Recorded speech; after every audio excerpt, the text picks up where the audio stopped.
किसी भी solid figure के टोटल सरफेस एरिया और लेटरल सरफेस एरिया में क्या अंतर होता है और टोटल सरफेस एरिया कब निकाला जाता है, लेटरल सरफेस एरिया कब निकाला जाता है, इन सब चीज़ों के बारे में हम आज की वीडियो में जानेंगे। टोटल सरफेस एरिया का फॉर्मूला और लेटरल सरफेस एरिया का फॉर्मूला, दोनों के फॉर्मूलाज जो होते हैं अलग अलग होते हैं। क्या आपको दोनों के फॉर्मूला याद रखने की ज़रूरत है क्या, या ऐसा कोई फॉर्मूला है जिसके बेसिस पे हर फिगर का लेटरल सरफेस एरिया निकल जाता है?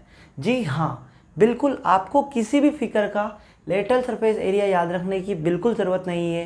टोटल सरफेस एरिया याद रखो, उसी के बेसिस पे लेटरल सरफेस एरिया हम हर सॉलिड फिगर का निकाल लेंगे। Hello students, welcome to our class. आज हम जानेंगे टोटल सरफेस एरिया और लेटरल सरफेस एरिया के बारे में। किसी भी सॉलिड फिगर के अंदर दो एरिया होते हैं। पहला होता है टोटल सरफेस एरिया, दूसरा होता है लेटरल सरफेस एरिया। सबसे पहली चीज़ हम जानेंगे टोटल सरफेस एरिया का क्या मतलब होता है और ये कब निकाला जाता है। उसके बाद हम देखेंगे लेटरल सरफेस एरिया क्या होता है और ये कब निकाला जाता है। फिर हम इनके फॉर्मूलाज के बारे में जानेंगे कि दोनों के अलग अलग फॉर्मूले होते तो हैं, क्या दोनों के अलग अलग फॉर्मूले याद रखने की ज़रूरत है, या ऐसा कोई फॉर्मूला है जिसके बेसिस पे लेटरल सरफेस एरिया या टोटल सरफेस एरिया दोनों में से किसी एक का निकल जाता है क्या एरिया। अब सुनो मेरी बात को ध्यान से। टोटल सरफेस एरिया कब निकाला जाता है? देखो, जैसे एक फिगर है, अगर किसी फिगर को पेंट किया जाता है, क्या किया जाता है? पेंट किया जाता है। अगर किसी सॉलिड फिगर को आप पेंट कर रहे हो तो आप 100% क्या निकालोगे? टोटल सरफेस एरिया निकालोगे। क्या निकालोगे? Total surface area. क्यों निकालोगे? इसलिए निकाला जाता है, जैसे सपोज करो ये मार्कर है, ये क्या है? ये एक सिलेंड्रिकल शेप का है, ये एक सिलेंड्रिकल शेप है। अगर मैं बोलता हूँ आपसे इसको पेंट करो, तो क्या आप इसके किसी भी हिस्से को छोड़ोगे क्या पेंट करने के लिए? नहीं छोड़ोगे। आप यहाँ भी पेंट करोगे, यहाँ भी पेंट करोगे, और जितनी भी जगह आपको दिख रही है, जहाँ जहाँ आप टच कर सकते हो, वहाँ वहाँ आप पेंट करोगे। इसलिए हम क्या निकालते हैं? टोटल सरफेस एरिया निकालते हैं, क्योंकि हम इसके किसी भी हिस्से को नहीं छोड़ते। तो टोटल सरफेस एरिया कब निकाला जाता है? जब आप सॉलिड फिगर को पेंट कर रहे हो, तब क्या निकाला जाता है? टोटल सरफेस एरिया निकाला जाता है। उसके बाद सरफेस एरिया कब निकाला जाता है? जैसे सपोज करो आप एक सूटकेस है, एक सूटकेस जो होता है वो कैसा होता है? क्यूबॉइडिकल शेप का होता है। कैसा होता है? क्यूबॉइड शेप का होता है। सूटकेस को अगर आप किसी कपड़े से पैक कर देते हो, मतलब उसको बांध देते हो, तो जो सूटकेस होता है, तो सूटकेस क्या पूरे हिस्से को कवर नहीं करता? बिल्कुल करता है, एक भी हिस्सा नहीं छोड़ता। ऐसा तो नहीं है ना इधर उधर से छूट जाता हो, बिल्कुल पूरे हिस्से को क्या करता है? कवर करता है। तो तब भी हम क्या निकालते हैं? तब भी हम सरफेस एरिया निकालते हैं। पूरे हिस्से को कवर करता है, इसलिए कौन सा निकालते हैं?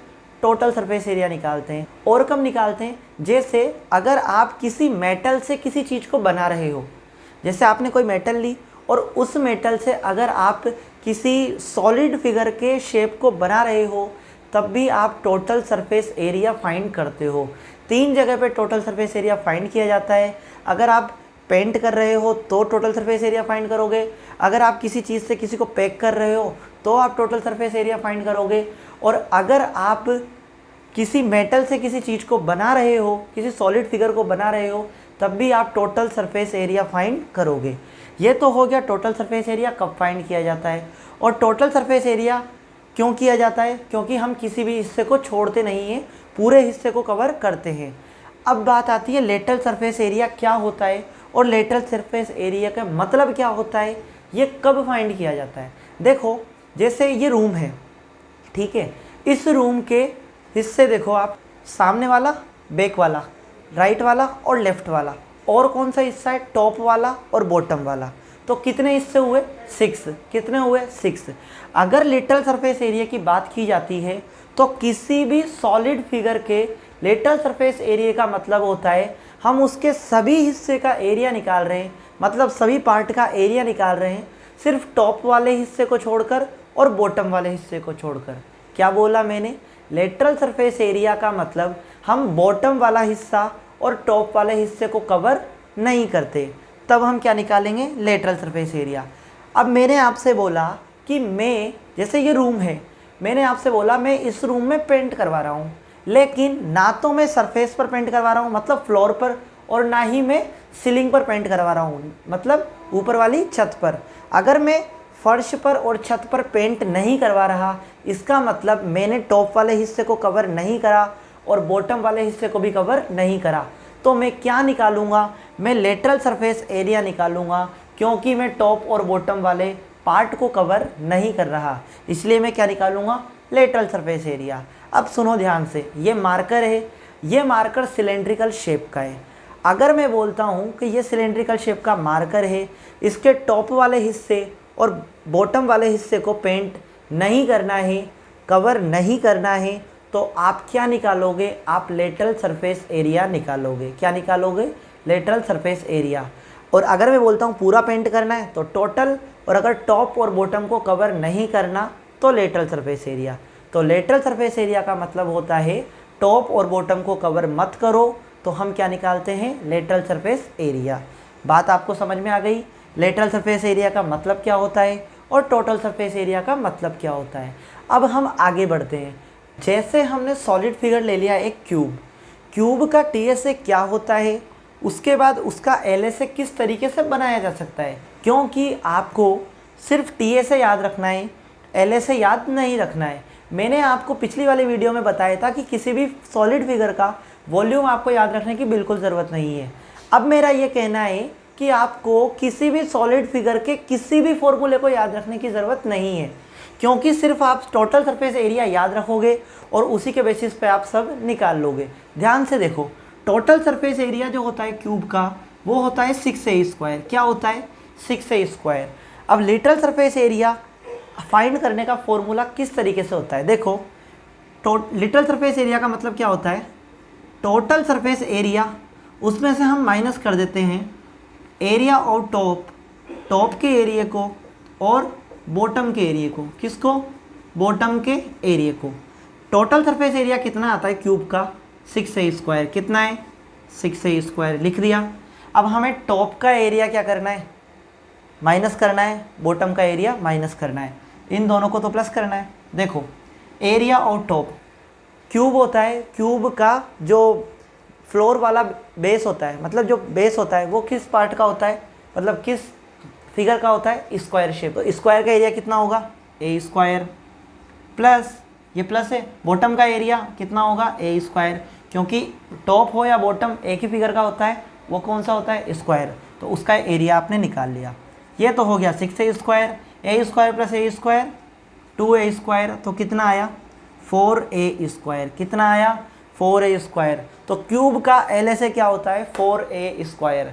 आपको याद रखने की बिल्कुल ज़रूरत नहीं है, किसी भी फिगर का आपको एलएसए निकालना है, मतलब लेटरल सरफेस एरिया निकालना है, तो टोटल सरफेस एरिया में से टॉप के एरिया प्लस बॉटम के एरिया को क्या कर दोगे, माइनस कर दोगे, तो क्या निकल जाएगा, एलएसए निकल जाएगा। अब ध्यान से देखना, सिलेंडर का टीएसए क्या होता है, 2πr bracket r plus h, यही होता है। हमको क्या निकालना है, एलएसए निकालना है। एलएसए मतलब टोटल सरफेस एरिया में से हम क्या करेंगे, टॉप का एरिया और बॉटम के एरिया को क्या कर देंगे, माइनस कर देंगे। देखो, टोटल सरफेस एरिया कितना था, इतना, इसको अपन क्या करते हैं, ओपन कर लेते हैं, ये हो जाएगा 2πr² प्लस 2πr को s से मल्टीप्लाई करेंगे तो 2πrh, ये हो जाएगा। माइनस करना है आपको टॉप का और बॉटम का एरिया।